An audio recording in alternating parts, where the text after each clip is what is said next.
Hello and welcome to yet another episode of Tai'Shar, a Wheel of Time podcast. I, once again, am Will. I'm Sam. If you're just joining us for the first time, we're just fans of the book. We don't claim to be experts. Yeah, there are some experts on Twitter that know a lot more than me, but we'll let them stick to Twitter. That's why I do want to say, if you hear us say something that isn't accurate, please let us know. And the best way to do that actually is probably to find us on SoundCloud. Go to soundcloud.com/Tai'Shar, all one word, no punctuation, and that'll take you to our channel on there. And you can comment easily on anything. You can also give us a review on iTunes or wherever you listen to your podcasts from. And that is a nice way to let us know how we're doing. But if you just have a comment, you have a question, or maybe there's a topic in the book that you'd like to hear us cover, any of that, you can visit us on soundcloud.com/Tai'Shar and go to any of the episodes there or the channel itself and drop us a comment. We've got a couple of things that we wanted to talk about. The main thing that we'll get to in a bit is the big news that was released I guess a couple of weeks ago, by the time you'll be hearing this, the casting announcement that was released. Sam, did you have any immediate reaction when you first heard that the Two Rivers Five had been cast? Certainly surprised. I was glad to see that they were no names. That was the first thing. My first thought. It seems like it's a good thing. We talked extensively about Dreamcast, but I think it's a good thing that there are no names. Of course, the elephant in the room is that there is diversity in the Emonds Fielders casts that is sort of probably in the books or could be found in the books, maybe not. And I know there's strong opinions about that every which way. I think it's great. I think it's cool. I think, it doesn't have, not everything has to, of course, not everything has to match the books exactly. And, just let's judge these folks based on their creative output and see how they do in the role before forming any really strong opinions. Are you saying that we should watch the television show before we judge it? I guess I shouldn't say that, since we are, in fact, going to judge it here today. Many months before well, it's been released. I'm being at least a little bit sarcastic, because that is, it's kind of like the whole job of the entire internet, ourselves included, just to be judgmental, really dumbly, stupidly judgmental towards everything long before we have all the information. Yeah, and let's be honest here, no matter who had been announced for these roles, there would be many people on the internet who did not care for those decisions. Does not matter. It makes no sense the way that people react. I tell you, it's funny, Scott Derrickson directed Doctor Strange, and there was controversy over the fact that he cast Tilda Swinton in the role of the Ancient One, because everyone felt like that should have gone to an Asian actor or actress. And the whole ironic thing is he was genuinely concerned about casting a person in that role as a stereotype. Right, exactly. So yeah, it's the same problem they're running into with Shang-Chi. And Shang-Chi's villain is his father, Fu Manchu. And so they've already said, or maybe not his father, relative, whatever.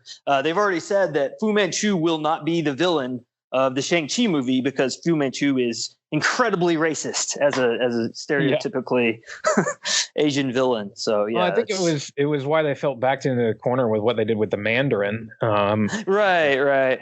Yeah, because they were trying to not create a stereotype with that too, and some people were upset with that. So, and I think maybe even the Mandarin will be either the villain of the Shang-Chi movie or involved in. They're essentially redoing the Mandarin. Well, I think they've bought some goodwill back with everything that they've done in the way of Black Panther and Marvel and everything. So, but yes, this isn't a Marvel podcast. It could be, but it could be. Yeah. Let's be honest. If you're into the Wheel of Time and you don't like Marvel movies, who are you? Yeah, you don't exist. You're probably an interesting person. Go visit soundcloud.com/Tai'Shar and say hello. Tell us. Yeah. Tell us why. Yeah, we'd love to hear that. The thing that's funny about the whole when it comes to race with casting is that there really is no way to win. There really is. No, there's not. Yeah. I look at this and I'm excited about it because from what I can tell, these cast members are well suited from a lot of standpoints. And, looking at Rand, I mean, he is basically the description, just the physical description of Rand from the books. He's tall. He's got a strong, muscular. Yeah, he's the blue eyes, and I think he's Dutch. That would make sense. Joshua. Yeah, I thought it was Joshua, but it's Joshua. Yeah, Joshua Stradowski. I'm just looking at it now. Right. And it says he started acting as a kid in musicals like The Sound of Music, began playing roles in television as a teenager, and went to a theater school in Amsterdam. So, yeah, clearly he's got some kind of Scandinavian kind of roots there, which I think works. And I think what that tells me is that the Aiel had better look like him, So, whatever decisions have been made here with the Emonds Fielders are fine. But one key plot point, I would say, is that the Aiel is that Rand looks like the Aiel. So I think that's important. And the fact that Egwene and the actress playing Egwene, the actress playing Perrin, do not look like Rand, is a good thing. Yeah. And it makes sense because it would stand to reason that the people of Manetheren were descended from maybe a slightly different race than even the rest of the Andorans. Exactly. I picture the Andorans, the Kyrianan, as being more fair skinned. Whether or not they do that is fine, but it's just that certainly. And I would, given that, I would expect Tam Althor to be similarly ethnic of somehow. Right. To just sort of emphasize the fact that, okay, really Rand is not his son. Right. Drive that point. Although the actor that plays Matt is Caucasian, so it's a little, that's a little bit more problematic, but whatever. I'd seen where some people had posted a few pictures where his skin didn't look quite as light, but I did think that was a little odd. Here's one of the things that occurs to me looking at this. There is this aspect in the Eye of the World of trying to kind of create a mystery. I mean, we know it's Rand when we read the book because it's from his perspective most of the time. Right. So, but they're trying to kind of create this mystery of who is the chosen one. Who is it that the Trollocs have invaded? Okay. That's a fair point. And so when you look at the show, I was thinking, they have an opportunity here to actually create a little more suspense around that by not focusing solely on Rand. Sure. And not making him so blindingly obvious that he's different. Perrin will clearly look like Emonds Fielders if they continue with folks who are a little more darkly complected. But I don't know, that may be the point of having Matt be more fair-skinned. Right. That's kind of where I thought you were going with that. It's like, well, it could be either Matt or Rand, or the fact that, just that Rand does not stand out as much, perhaps, in that case. Right. Who knows? More to the point of the, you just can't win. The thing that, of course, might well be pointed out is the fact that you have this group of folks who are somewhat ethnic, that are, I think, Madeline Madden, who plays Egwene. I'm sorry to see she's Aborigine. Right. Yeah. I was reading Australian. So an Australian actress of Aboriginal descent. That's cool. So, so you're going to have, some real diversity here. But the thing that I could see people getting upset about maybe as the show progresses, as it becomes more obvious who Rand is and his role and everything is, the white guy is like the savior character. Sure. Yeah. That might be unavoidable, unfortunately. I mean, it's like, this series is what it is, folks. If you are looking for something else, you might need to look somewhere else.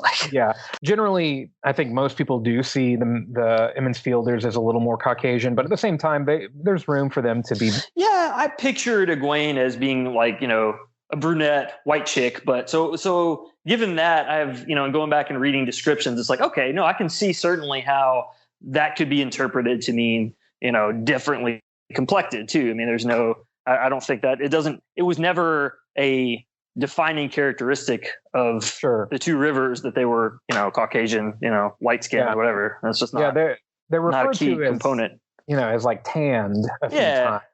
which I mean, I took as just their farmers. I was going to say, yeah, exactly.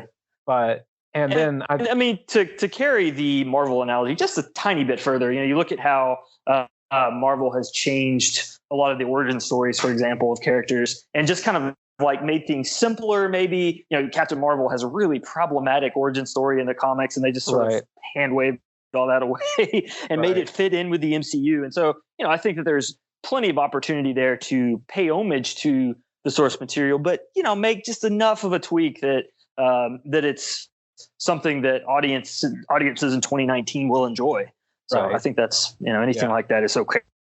Exactly. I mean, I think it's just a reality that we are in a much more diverse world in our thinking, not just in actuality. We've always been a diverse world, but I think at least in the West, we're much more diverse in our thinking. We're much more aware of other cultures than we were even 30 years ago when these books first started coming out. So you picture the world of Wheel of Time, the continent as, I kind of picture Europe, so to speak. There's all these nations with different nationalities jammed together, and so it certainly fits that they wouldn't all look the same. Right. Yeah. Well, just like within Europe, I mean, you have folks that are often, I think, unfairly all just defined as Caucasian, when you have people that are kind of the Iberian folks are kind of one kind of, you have Scandinavian people, you have people of Slavic descent. You can look just in Italy, the difference between the Neapolitans and the Sicilians. Perfect example. Yeah, it's very true. And you don't have to go far away from Europe you go to the Middle East, and of course there it is, the melting pot of so many different races, all jammed into a very small space. So it all stands to reason, that there would be all sorts of races around. I like the idea that maybe Manetheren was a darker skinned people, and that might be kind of interesting thought moving forward in the series. I've seen like criticisms like on Twitter, I'm like, well, this was not what Robert Jordan intended. Like, well, that may or may not be true. He's dead, so we can't ask him for one thing, and for a second, it just because he had a specific idea in his head when he was writing the books doesn't mean that the makers of the show have to follow that to the letter. Right, exactly. And I suspect if he were here, he would say, hey, I'm up for whatever when it comes to that I'm sure. kind of thing. He might even weigh in and say, hey, this isn't what I had pictured, but I think it's awesome. Yeah. And I imagine that's what Brandon Sanderson would say. Yeah, as true. well. I think of when the casting of Harry Potter and the Cursed Child was announced, and they had a darker skinned Hermione. There was some controversy over that. J.K. Rowling, she hopped onto Twitter and like highlighted the description of Hermione in the first book, and nowhere does it say that she's white. Nice. and it just love it. It's like says frizzy hair, and is the main thing. And so it's like, does she have frizzy hair? Well, yeah, actually she does. Okay, well then should be good with it. It's just kind of like that. It's like, hey, Nynaeve and Egwene have brown eyes. That's right. You don't ever actually get a strong thing that says this is the tone of their skin. It's just they have brown eyes and darkish hair, and so and a braid to tug on. Right. Yeah, that's the most important thing. Now, if they better that the Power Ranger better be good at braid tugging. That's my only requirement. So okay. So speaking of that, looking at these different Zoe Robbins, who's playing Nynaeve, she, as you pointed out, one of her credits is playing a Power Ranger in Power Rangers Ninja Steel, apparently. Yes. Yeah. Very recently. I haven't kept up with Power Rangers. Yeah, not ever since the very first one, I think, is the last. Although there was a YouTube movie, some fan-made movie. Yeah, I did see that. That was excellent. I thoroughly enjoyed that. Yeah. So, like, nerdy side note, I had the opportunity to meet Jason David Frank. Is he the dude who plays the Green Ranger or the? Yes. Okay. Yeah, I think I met him at Dragon Con one year. He seemed like a pretty nice dude. Yeah. He's really sweet guy. He just stayed extra long to meet fans and everything at this Q&A. But yeah, somebody asked him about that, and he was kind of funny. He was like, well, I mean, obviously the people worked real hard on it. It's really great quality. He said, but I got to be honest, guys, I'm kind of a PG-13 kind of guy. He's like, I've got kids and I'm just thinking about them. And he said, I just don't like the idea of people Googling Power Rangers and that coming up. Oh, man. For their first impression. There's just definitely a market for it, man. That's all I'm saying. Oh, yeah. Well, he was totally make that movie. He seemed to he understood that. He wasn't like a jerk about it, but he was just like, he's like, people ask me about it all the time. Yeah. So this is the special tangent episode in case. Yeah, Power Rangers are related in this episode because Zoe Robbins played the White Ranger. So absolutely, and she also was unfortunately in the Shannara Chronicles. Oh, dang! Gotcha. Yeah. Didn't know that. Missed that part. Little bit of a deeper cut. Now, if you said you never watched the Shannara Chronicles, or maybe I think I flipped it on once and was like, their hair is too pretty. I don't know. Like anybody that wants to be critical of the show, I'm not going to like defend it to them. It's kind of lame in some ways, but I was just so happy to have some like real fantasy kind of on there, and the premise of the Shannara stories of it being the distant future instead of being some kind of version of the past was intriguing to me. Huh. I don't think I realized that. Yeah. I mean, I don't know if I ever actually read any of his stuff, so that's interesting. I haven't read any of the books, and I understand that, and that if I've read the books, that's even more frustrating because these are nothing like I see the books. So, and also because, and I might have this wrong, I think the Shannara Chronicles, that they're kind of basically unrelated to one another. They're all in the same world, but they're not a series in that kind of sense. They're more like stories from different points in time, like a different set of characters. So that is part of the reason why I think they kind of struck out and did their own thing, is because they knew they couldn't create a ongoing television series like that. So they didn't really follow the books. But the thing I was going to say about the Shannara Chronicles, of the things that you could be critical about it, there's some cheesy writing, some of the effects were chintzy, and some of the plot choices were questionable. But most of the acting was pretty decent. I say most.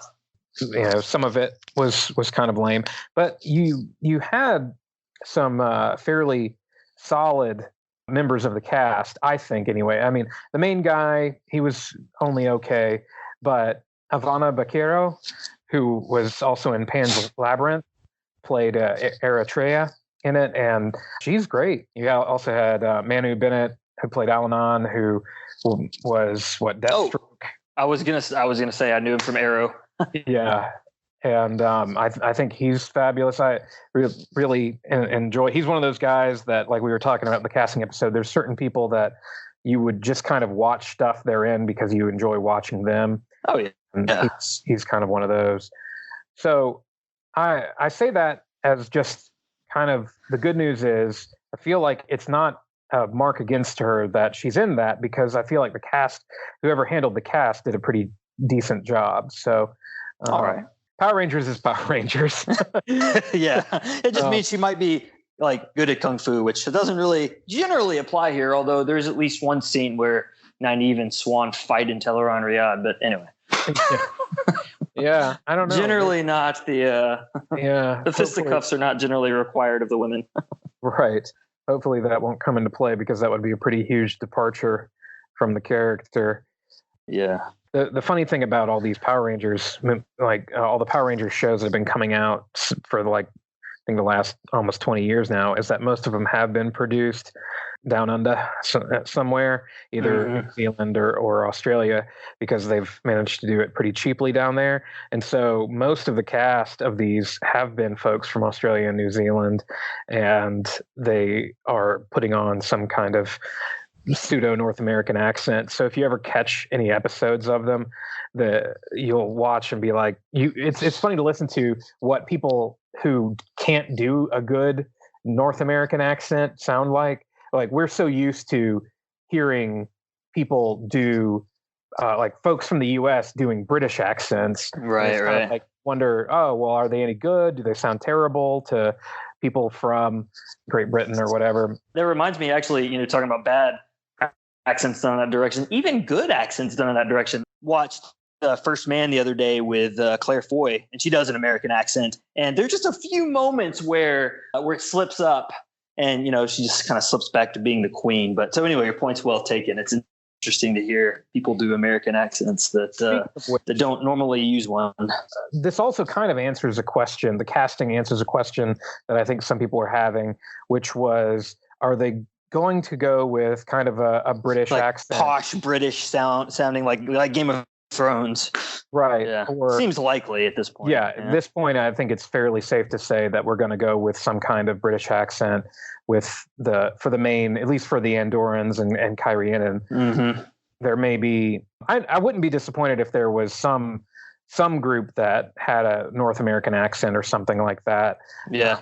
Of course, we'll see what they do with the Shan-Chan if they choose to do that. Yeah, I was thinking one obvious choice would be the Shienarans. I mean, I know we've talked about them being, looking perhaps Asiatic or something, but I just think of Uno and Massima and like just the way they talk to each other, lots of cursing. I could see them having just kind of being like a bunch of rednecks or something. Yeah, I don't know. I could almost see them like having like New Jersey accents too, which would be like way outside.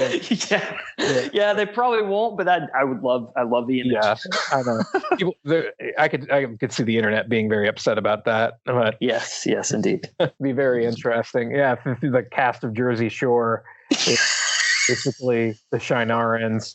You got like the Situation playing Uno. He's got the eye patch. Oh man, I'm in. I'm sold. Let's make it happen. Get the protein powder, bro. Oh yeah. I feel like that would bring in a whole different audience. I think so. If you had like the Jersey Shore cast, just as one specific group like that. If it's just so, looking down at the rest of the cast. So we got Perrin. Perrin is. I'm excited about Perrin. Or just from what I can look at. Yeah, I was gonna say I was reading a tweet from Rafe Judkins where he said something like, "Oh, his audition brought everyone to tears, and he just can't wait to for everyone to meet him." So yeah, it's high praise certainly. I think he's got a good look with the kind of gentle, but also definitely he's got kind of a buffness to him. I'm sure he'll bulk up more too. Yeah, he better. Mm-hmm. And I was looking at. There was a trailer for some kind of independent film he was in that had gotten awards at Tribeca. Just watching the bits of that, it's clear he's an excellent actor, and so that's all exciting. I think he'll fill that role well. And like I said earlier, Perrin may be my favorite of the ta'veren. I mean, he's a fun character. Very understated, and that's definitely something. I don't know. Maybe I want to be like Perrin. I'm not sure why that is. So Matt, a fellow named Barney Harris. Mm-hmm. I probably have looked the least into this guy. Honestly. It doesn't seem like he has a whole lot that he's been in. Right. He looks the part. Sure. Yeah, he absolutely does. Yeah, I have no problem with that. He's got British. Yeah, he's got kind of a look about him that looks like he could be a bit of a troublemaker, kind of a scoundrel kind of guy. So that's the most you can say about him at this point.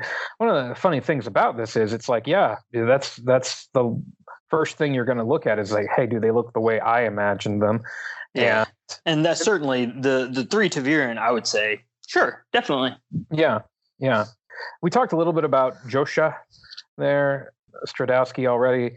I think they nailed it with him as far as look goes, and I'm excited to see how he pans out. Cause I saw some Instagram picture of him, like he had like an axe over his shoulder and he was like standing there all ripped, and I was like, okay, yeah, sure. And he was standing there with like three women, so it's like, okay, maybe he's already he's already yeah. So I noticed that Madeline Madden was in the Dora in the Lost City of Gold. And at first I was like, oh my gosh, is she Dora? But no, she's not Dora. She plays some other character. But still. Yes. That would have been better if Dora the Explorer had been Egwene. But anyway. Plays someone called Sammy. I'm not familiar with the Dora cinematic universe. I can't say I am either.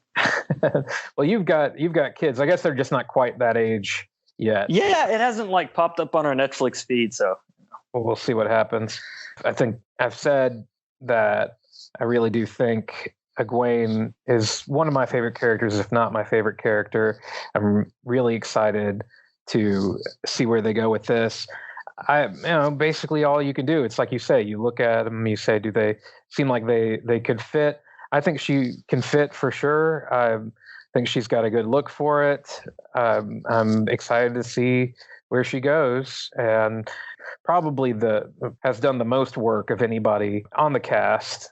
And when you look at her IMDb page, goes back to 2009, and she's got bit parts in several shows, TV series called Ready for This, one called Tomorrow When the War Began, High Life, Picnic at Hanging Rock, Mystery Road, Pine Gap, Tidelands. So she's certainly been able to secure work, which bodes well for what we can expect from her. And she wasn't a Power Ranger. Yes, point in her favor. Yeah. I know. I was looking at his Twitter about, he like tweeted out each one of the announcements, and in one of the replies, somebody said, "When will you announce Tom so everyone can stop the Sam Elliott noise?" And he said, "Can I just stop it now in this tweet?" Yeah.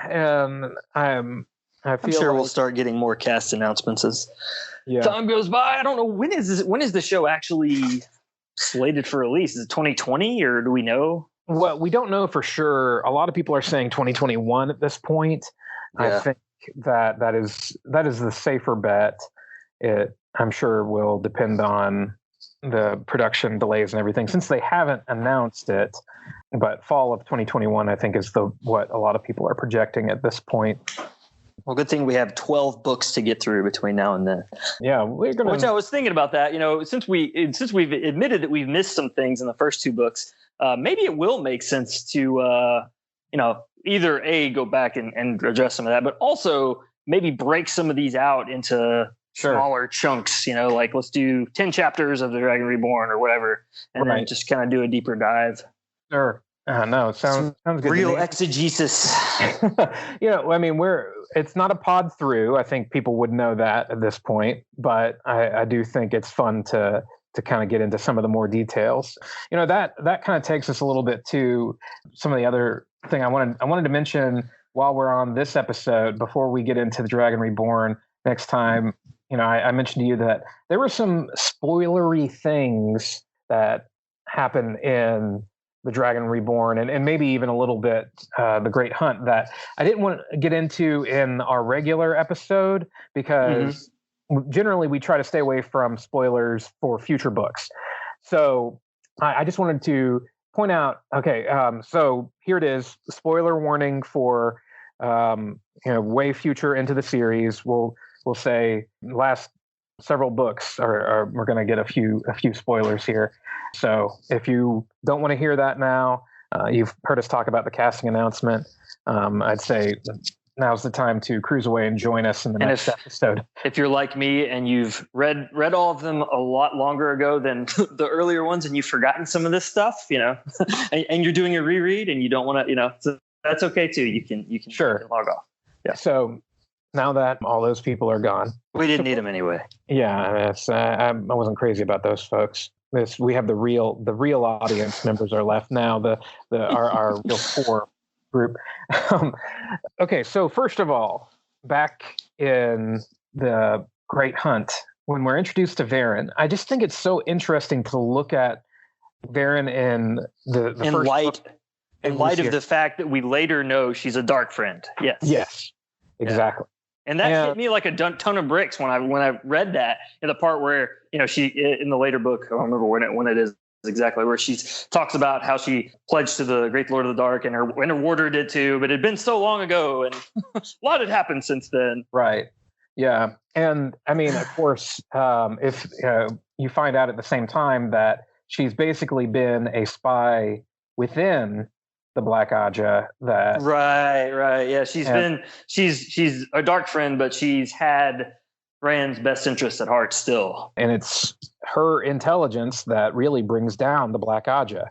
Mm-hmm. So she more or less proves that she really was Redeems herself, somewhat like Ingtar. And right. Like in the last episode where I spent so much time talking about Ingtar and then never got around to the fact, oh yeah, he's a dark friend and sacrificed himself bravely at Falma. Yeah. Well, was there anything else about that while we're on that topic that strikes you? No, it was just an interesting character arc because it's the same way, but it's his story, of course, is limited to the Great Hunt, where you see his kind of fishy behavior throughout the book, and then at the end it makes perfect sense. He was a dark friend the whole time. He's the one that let the assassin into the keep, but he tried to redeem himself at the end by sacrificing himself so that the others could get away. I thought it was a cool arc, and it's in rereading it makes the book more meaningful a little bit because that's coming. And the same way with Varen. I mean, it's made the whole exercise of doing a reread of the whole series it's a wholly different experience from the first time through for me.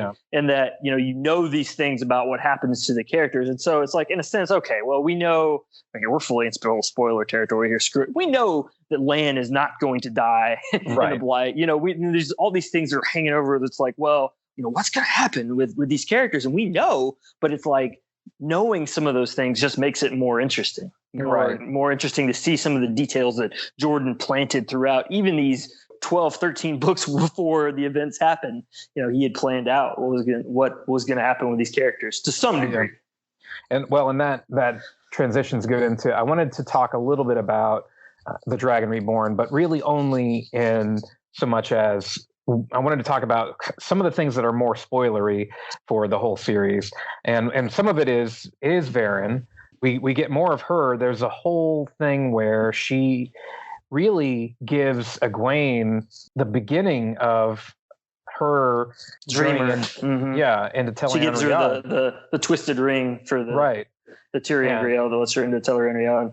And also supplies her with the list of ter'angreal that were stolen by Black Aja, and all this given that we know that she's kind of having to walk this thin line of like be, because clearly she wants to be helpful to the side of the light and the dragon, but she's sworn an oath that is more binding and powerful. Right. And so, like the Myrddraal says to Jacob Carradine, you forswore your oaths to the light and swore new ones, and you will keep those. Right. So she's clearly having to keep things from being too helpful, which makes me wonder things like, okay, so when she gives the list of ter'angreal, there's a whole list of them that they don't know what they're for. Mm-hmm. I'm going to guess that Varen knew what they were for, that was something that she withheld to try to maintain some semblance of not being too helpful. And not blowing her cover probably too. You know, because it's like if Egwene and Nynaeve and Moiraine knew all those details, it might, spark questions amongst the Black Aja of, how did they find that out? Exactly. But, Varen is a big one because she's one of those characters that she's kind of funny. She's kind of interesting. She obviously, she has a little cunning to her. But then when you get that twist at the very end and she reveals that she is basically committing suicide so she can help the light. Yeah, to redeem herself. Fully redeem herself, hopefully. Then you start seeing her actions in a different light. Yeah. Right. You see her less as this kind of frumpy, funny little side character. Spacey. Right. Yeah. More as a real major player in things. That was she wears the brown object as a guise, just this kind of, I'm this bookish lady who's got her head in the clouds, is not really paying attention to anything, but knows exactly what's going on and has a hand in directing events. And it's funny to me that Moiraine doesn't really seem to have any idea. Yeah. Well, and neither does anyone else. I think Swan, certainly. Yeah, no one. there's times where played it well. They refer to how oblivious it seems like Varen can be sometimes.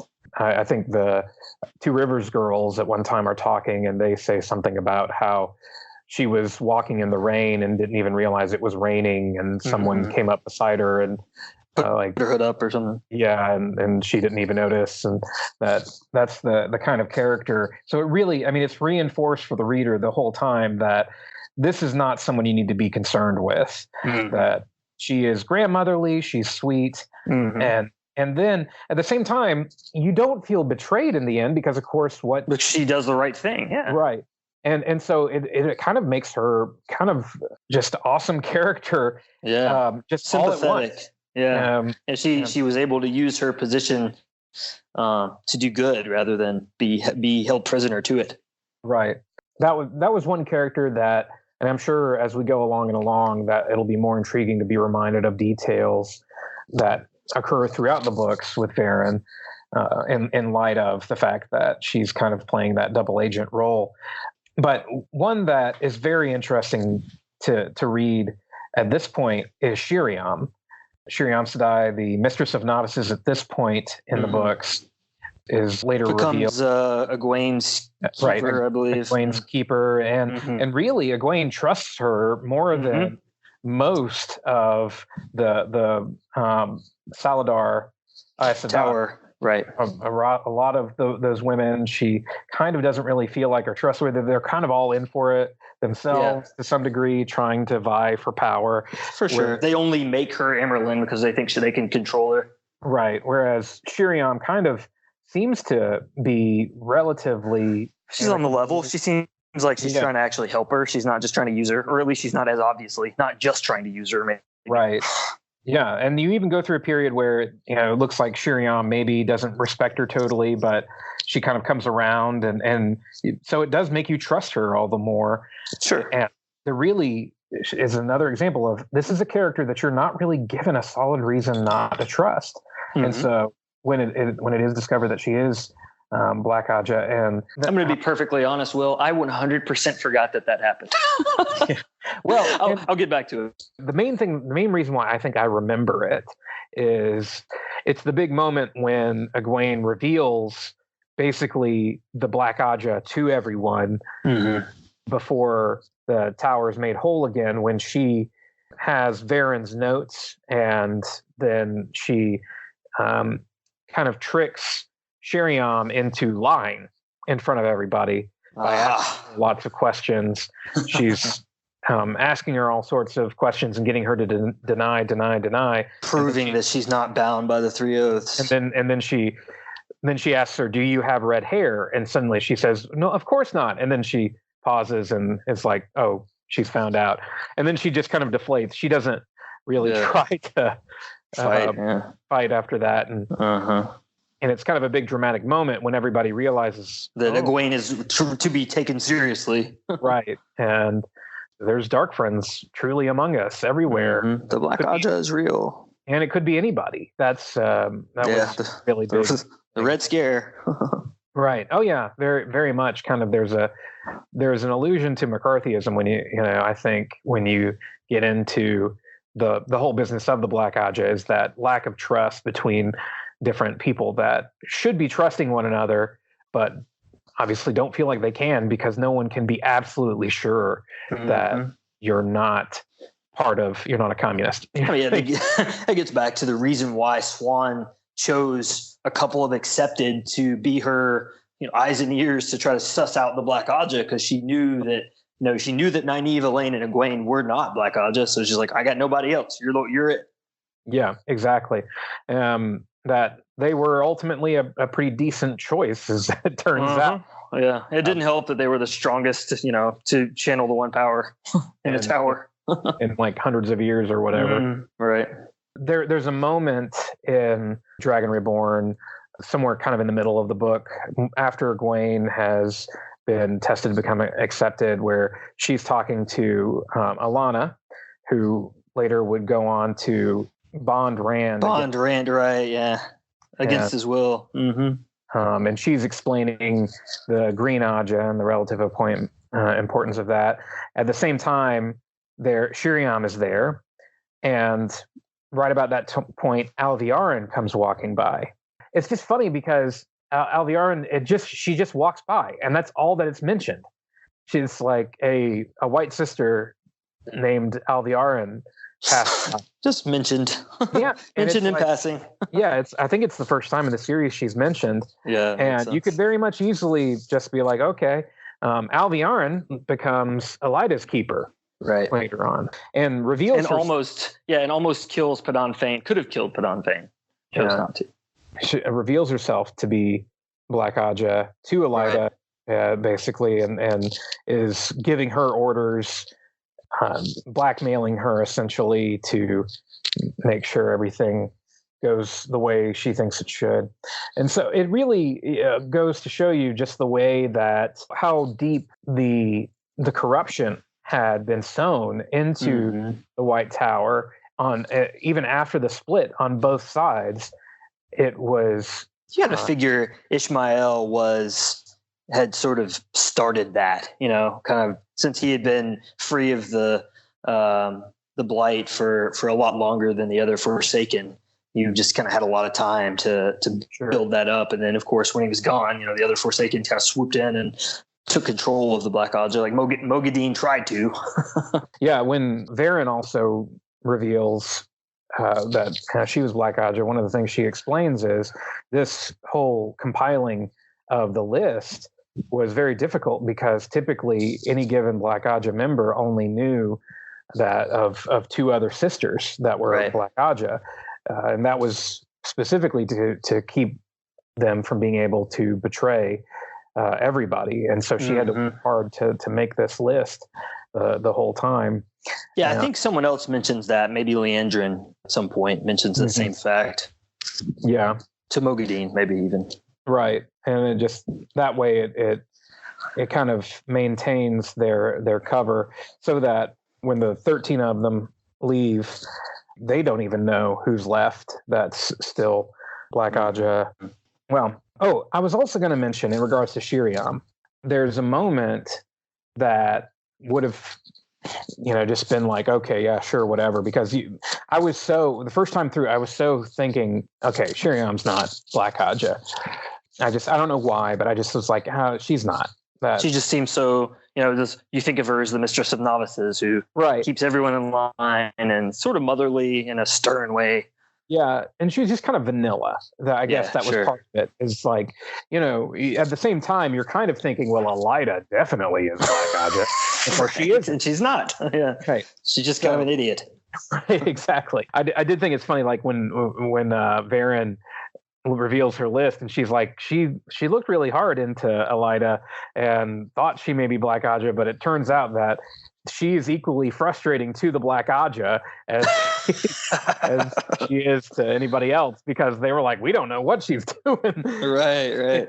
She's just kind of an agent of chaos of her own right. But so there's this moment where a gray man comes to try to assassinate Egwene and Nynaeve, and he's not successful, and they find the gray man dead. And soon after, Shiriam shows up and explains, this is a gray man, it's an assassin Shadow and all this, telling them, okay, well, I'll handle this, and she dismisses them. Right, so she just handled it quietly, probably without telling anybody, I'm sure. Yeah, so, well, Nynaeve even mentions, did you notice that she didn't say anything about the fact that somebody clearly killed the gray man? Like that there was someone else? Yeah, it's like a hint of just inconsistency in behavior there that, an astute reader might have picked up on. And so, I vaguely recall that, but they also kind of make the point where Egwene is kind of going a little crazy about the whole Black Aja business, where she starts expecting every Aes Sedai after every conversation. She's like, my goodness, could she be Black Aja? And every person. And from my perspective with Shiriam, it's like, well, these are novices. I don't owe them an explanation. I might owe the Amyrlin Seed an explanation as to who killed this gray man, but I don't owe, that was kind of my kind of head canon as to why she just kind of dismissed them. Like, I'll deal with this, children. Go on. Yeah. Well, no, I was just going to say, like, yeah, I think that totally makes sense. I think there's a lot to be read into the fact that Swan made a good choice in kind of making them her hounds after the Black Aja because of the fact that no one would suspect novices and accepted. They just wouldn't seem threatening. Exactly.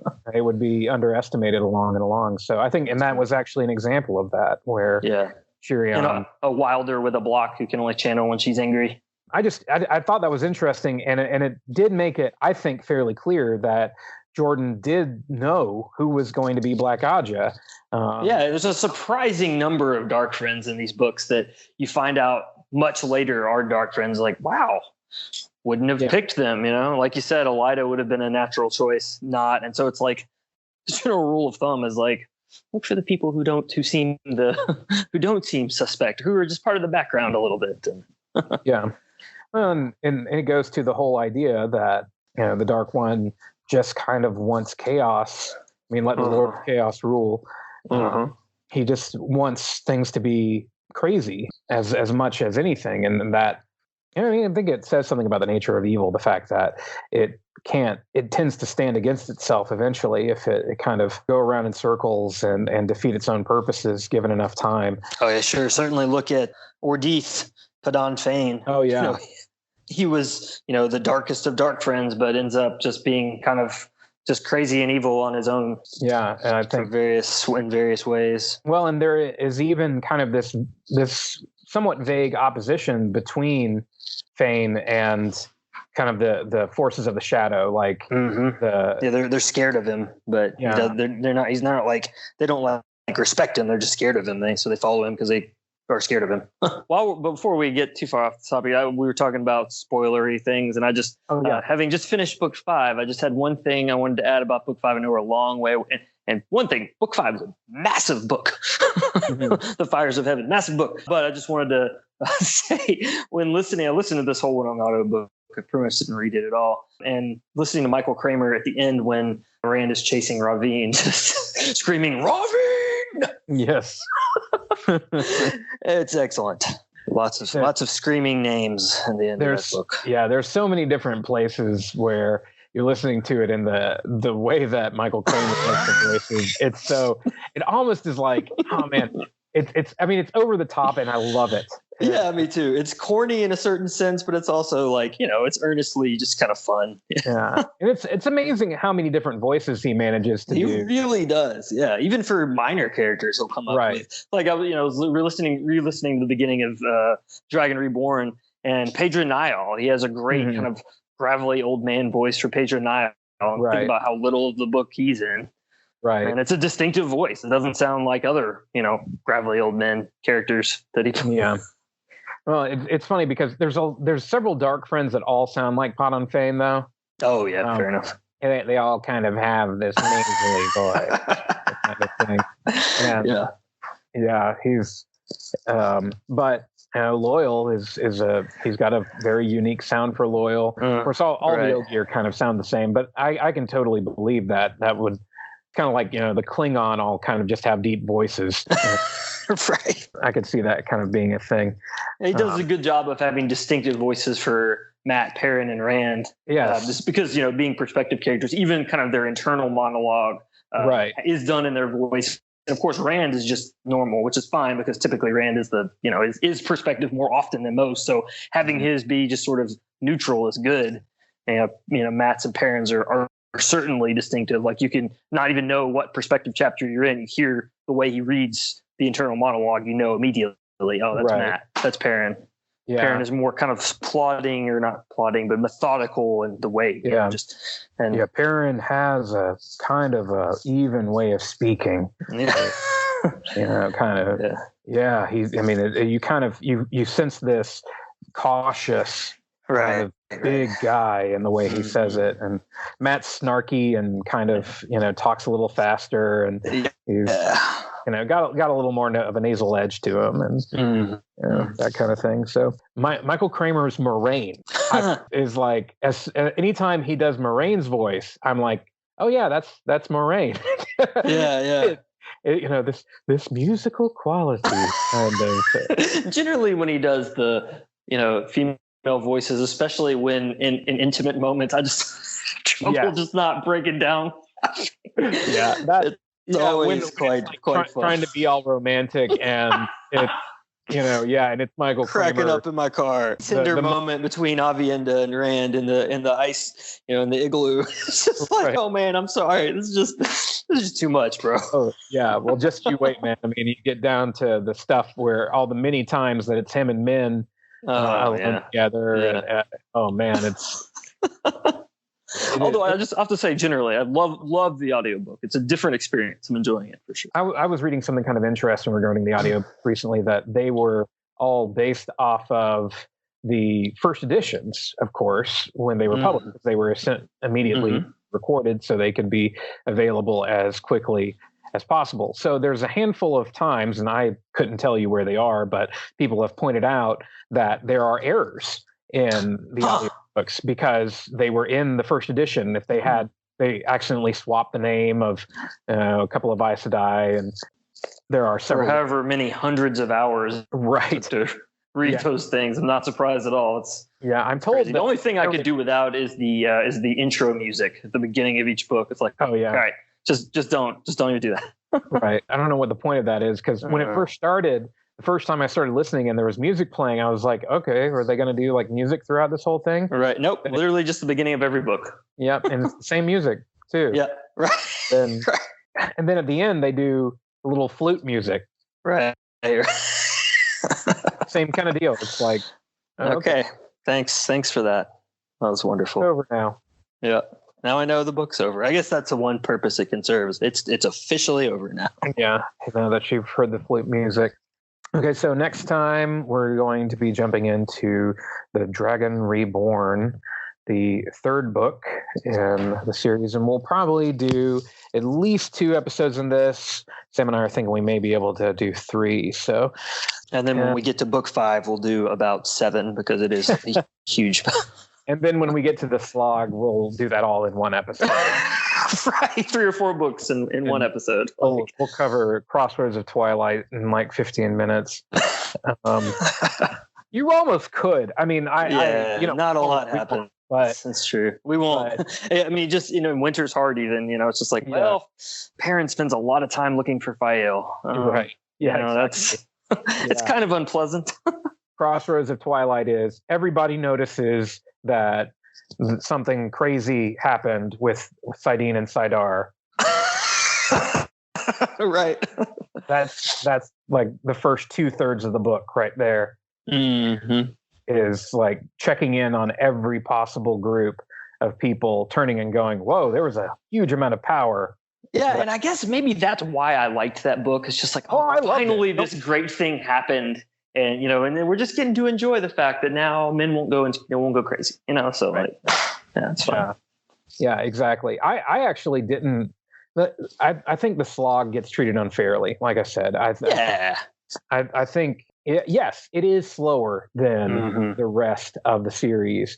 But the whole series is pretty slow generally. I mean, these are massive books. Right. So I think people notice it feeling slower when you get to that point, because the first 2-3 books are like a year. But then the next like 6 are another year. Oh, wow. So there's a way in which they are going slower as you go along. Yeah. And then the last and you think about the fact that so many Forsaken drop like flies early on. It's like you're running out of boss battles here. Yeah. Well, and I always figured that was why they had so many of them. Right. Yeah. So you just one kill per them book. off. Yeah. But it ends up being more than 1 per book in some cases. Right. Exactly. It's like, hey, well, wait, we're running out too quick here, guys. Ease off. We'll just bring them on back. Yeah. There you go. That's what happens. Spin them back out, man. Mm-hmm. Sure enough. I want to remind you once again to please like, subscribe, share, comment. If you want to ask us a question or make a comment, the best place to do that is on our SoundCloud at soundcloud.com/Tai'Shar Manetheren. That's soundcloud.com/ /TAIRSHARMANETHEREN. And I think you threw an extra R in there. Okay, well, you know what? Good luck. Just search for Tai'Shar Manetheren on SoundCloud. Yeah, exactly. Google will help you. Yeah, find us there. I think if you type in Tai'Shar Manetheren, I think like Tavir and Tees is like the first thing that comes up, actually. I think you find us on some kind of podcast thing I've never heard of. On the one I use, Downcast, we do come up if you search for Tai'Shar Manetheren. Look us up on SoundCloud. Please come over and comment. We've gotten some likes and some subscribes. If you ask a question, we will read it on the air because no one's asked. Absolutely will. There's no doubt. As long as it's not something like that, I would be embarrassed for my mother to hear me read. Although, I mean, you can still ask it. We'll see what happens. Right. No, we will not read your fan fiction. I don't know. Maybe I take that back. Send us your fan fiction. We'll read. I don't know, man. I think it's possible. Yeah, we'll see what happens. Share it with your friends. Let us know what you think of it. We're going to continue to have that survey if you want to take it to tell us a little bit about yourself and who's listening. I do want to say hello to all of our different listeners. Most of them are coming. Did you say we had some in Canada? Yes, we have. Excellent. It looks like we have at least one regular listener in the UK, maybe one in Australia. So greetings there. We've got maybe one, it looks like, in Canada. This is crazy Bulgaria, it says. We've got nice. And recently, last week, we had a few downloads from, of all places, Lebanon. So excellent. Go figure. And in addition to, we got Norway, India, Finland, and Hong Kong have all given us at least one download. So greetings to all of you guys. Again, if you haven't subscribed, please do so. You can come onto SoundCloud, give us a question, say hello, say what you like about the series, and let us know if there's anything that we can just mull around. Yeah, if there's a general topic even. There's a ton of time till this TV show comes out, and I don't know if we'll be doing the podcast when it does or not, but if you've got a topic you'd like us to discuss, we're interested. Yes, absolutely. So we'd love to hear from you is the bottom line there. All right. Well, till next time, Sam, why don't you say it again? Tai'Shar Manetheren.